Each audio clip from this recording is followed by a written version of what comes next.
light bar installation day today. Now I'd like to point out the obvious, although I'm dressed like a homeless person, I'm not homeless. All right, setting that aside. Today on my 2021 Jeep Wrangler, we're gonna install the top light bar and the two side lights. I've actually had these lights since like December. I just never got around to doing it. So we're gonna jump right into it using the auxiliary, the OE auxiliary switches that are inside the Jeep. Gives that clean factory look. I think before we do anything, we're gonna get the brackets on, get the light bar on. That would make the most sense. And then we'll worry about the wiring under the hood. To do that, the fine boys and girls over at Truckworks sent to me these brackets months ago. I apologize for not getting a video up sooner. Life is busy. So these are gonna go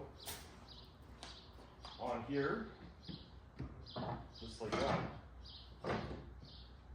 I do have concerns that there's nothing between this and the paint. Maybe there's something in the box I missed, but we'll start by taking out these torque screws and get this mounted up there.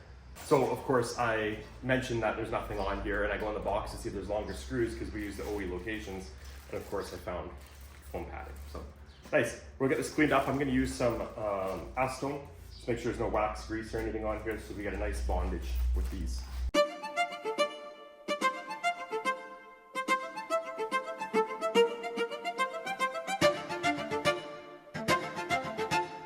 We're going to take out this screw, and this screw up here.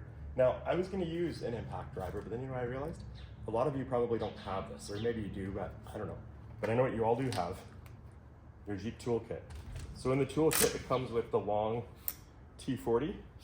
That's like 90% of your Jeep. That's what we're going to use to take this apart.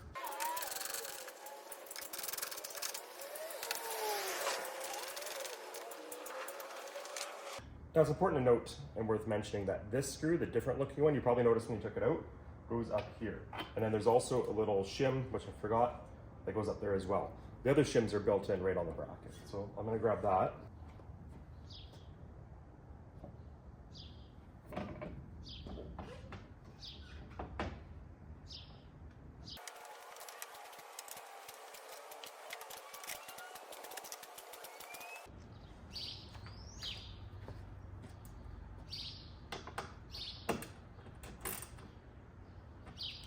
Just like that. We're going to do the same to the other side.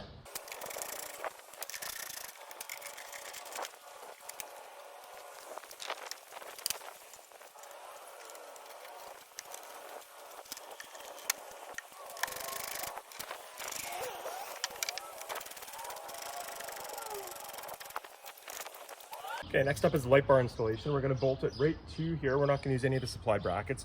We will use the supplied stainless bolts, and I'm going to add a little bit of blue Loctite just to ensure, because this thing is going to be in the wind, that it stays secure on there. And let's see how that looks. So I messed up. I lied to you guys. I got a little ahead of myself thinking that I had to mount this, but then I thought after about the wire. What are we going to do with the wire? So I'm going to take this side back off. I'm going to run the wire down in behind here to here. And then I think what I'm going to do is put the harness under the hood for the other part and then run it up through here. You'll see what I mean when we get there. Let's do this.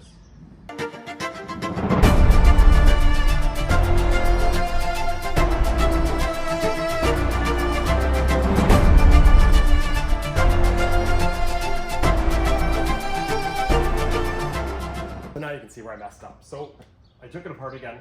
Luckily it's only 3 bolts. Run the wire down from the light bar down through here, through under here. We'll deal with this after. I think this is a good time. I'm going to mount the square lights on here as well and build a harness to go inside of there. So I'll do that right now real quick. Yeah.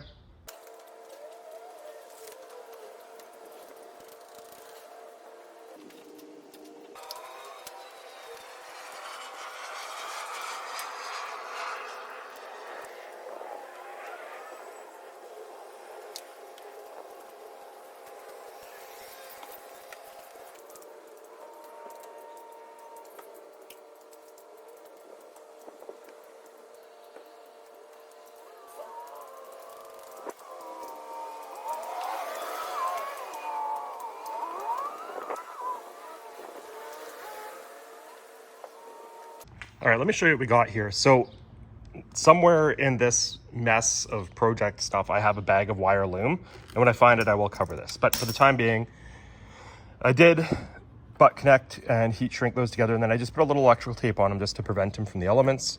Ran the wire up through here, and now we're going to reassemble it, and I'll trim this down the length. The wires we're going to be working with are right here, so that's as much as we need. And then we're going to do the same on that side. I will report back then.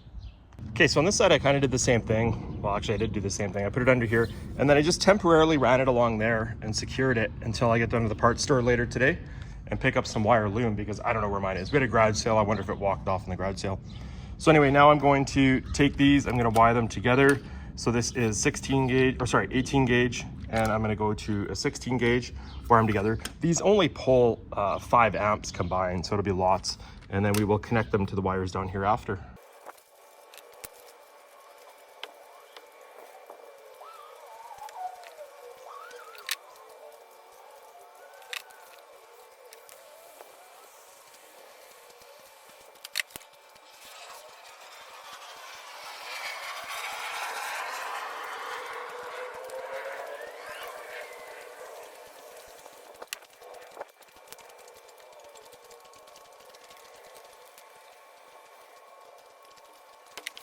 Okay, so we got all that done. It's ugly but functional. I need to get some loom on it, and I just threw some tape on here for now while it sits in there.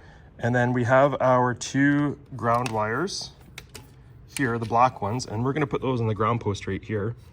And then we're gonna cut the tape right here, and we want access to these 4 wires, and I'll show you those when we get there. Now what we're gonna do is we're gonna cut this piece of tape here very carefully, and then we're going to cut this to expose the wires. So this one, usually we can't do this. This is pretty lucky. We're going to unwrap these wires.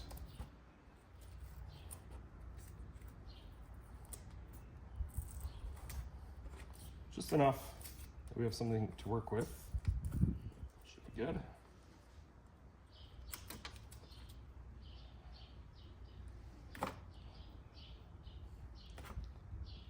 Okay. I want to explain this to you guys. So we have 2 heavier gauge wires, a green and pink and a tan and pink, and then 2 lighter gauge wires that are blue and pink and orange. Usually there's a pink stripe on it, but I don't think mine has it. Oh no, there is, it's faded. Anyway, these 2 heavier gauge wires are rated to 40 amps. These are good for big light assemblies, maybe your winch, you wouldn't wire a winch right to it, but to turn your winch on and off, stuff like that. These other 2 are 15 amps, not a lot. So we're gonna use the bigger one today for our lights, and I think I'm just gonna put them on one switch. Now, each of these corresponds with a different switch inside the vehicle. Tan is 1, green is 2, orange is 3, blue is 4, and that corresponds with the switches inside the vehicle. So I'll probably just use switch 1, being it's assembly or simple. And I think I'll use 1 for the light bar and 2 for the other 2 lights. Even though they don't need 40 amps, why not, right? So let's do that.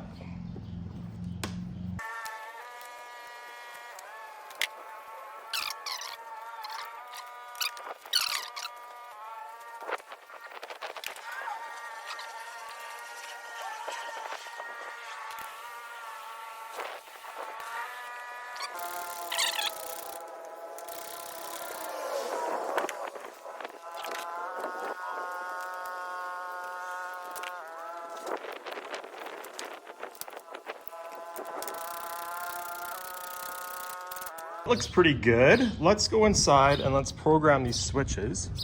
I will show you guys what we need to do here.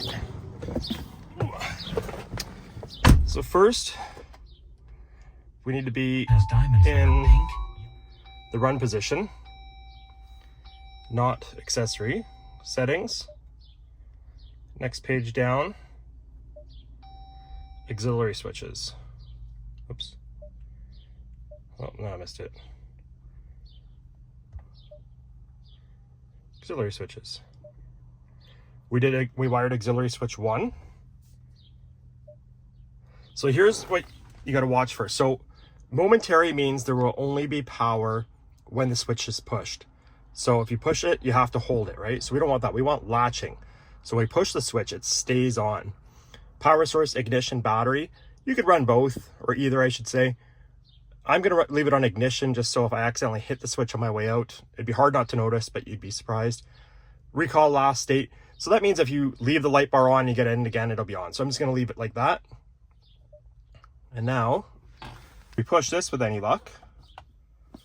You can see it on out there. Let's go check it out.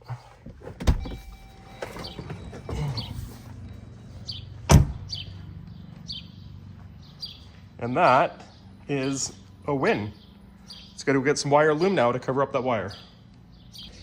So I guess that's it, guys. I want to thank you for watching, and I'm being blinded here. That is unbelievably bright, but it works. All right, thanks for watching. I'll see you guys on the next video.